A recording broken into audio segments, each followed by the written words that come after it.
Vous accompagnons jusqu'à 10h. Vous êtes sur la route, peut-être des vacances ou alors plutôt des fêtes en train de rejoindre vos proches et il faut faire attention à eux. Si vous êtes malade, on a retrouvé notre médecin, le docteur Roger Ruat. Bonjour à vous. Oui, bonjour.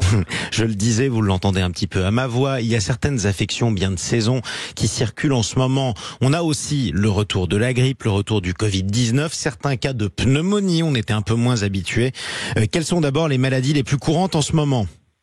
Ah ben sans conteste, c'est la grippe saisonnière qui est revenue comme chaque année d'ailleurs, et elle est partie un petit peu plus fort que d'habitude parce que il y a un petit déficit de vaccination qu'on a observé, donc inévitablement la grippe circule un petit peu plus. Puis après la Covid reste pas loin dans le peloton, et puis comme vous l'avez souligné, les maladies pneumo-respiratoires, mais elles sont saisonnières, elles sont pas beaucoup plus importantes que d'habitude sinon.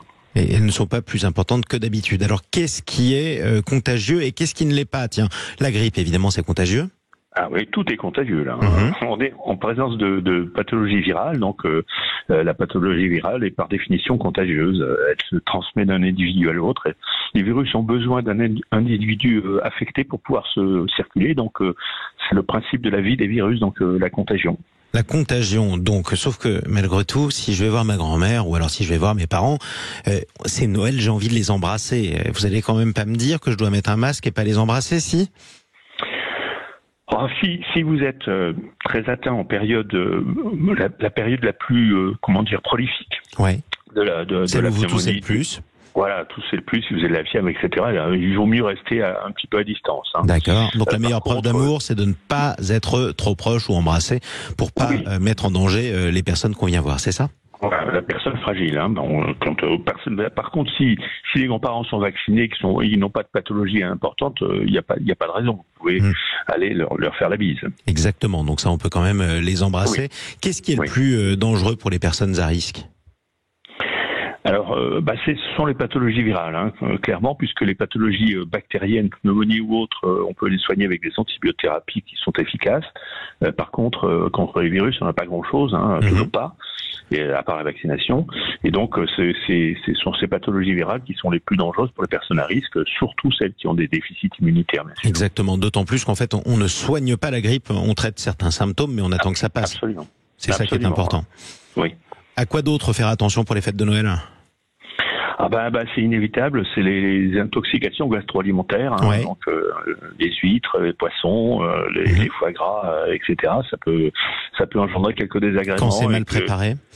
Oui, quand c'est mal préparé, puis même parfois, même avec sans déficit de préparation, c'est assez fréquent. Et quand j'étais aux urgences à cette époque-là, on savait que ça allait arriver. Alors justement, on va tous beaucoup manger ce week-end, parfois jusqu'à la déraison, trop manger. À quel signe je dois faire attention ?